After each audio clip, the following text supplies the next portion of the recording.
Iran Israel వార్లో big twist. Trump కాల్పుల విరమణ ప్రతిపాదనను ఇరాన్ తిరస్కరించింది.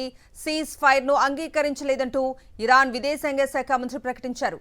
24 గంటల్లో యుద్ధం ముగుస్తుందంటూ ట్రంప్ చేసిన పోస్టుపై ఇరాన్ క్లారిటీ ఇచ్చింది. యుద్ధం ఆపేది లేదని తేల్చేసింది.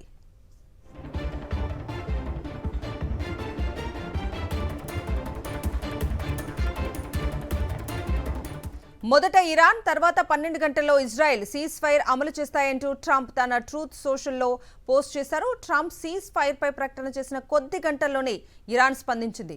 పలు దేశాల్లోని అమెరికా ఎయిర్ బేస్లపై మిజైళ్లతో విరుచుకుపడింది ఇరాన్. ఖతార్ రాజధాని దోహాపై పదుల సంఖ్యలో క్షిపణులతో విరుచుకుపడింది.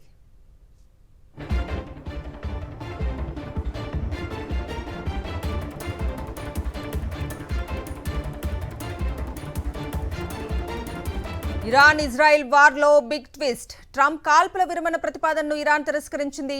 సీజ్ ఫైర్ ను అంగీకరించలేదంటూ ఇరాన్ విదేశాంగ శాఖ మంత్రి ప్రకటించారు. 24 గంటల్లో యుద్ధం ముగుస్తుందంటూ ట్రంప్ చేసిన పోస్టుపై ఇరాన్ క్లారిటీ ఇచ్చింది. యుద్ధం ఆపేది లేదని తేల్చేసింది.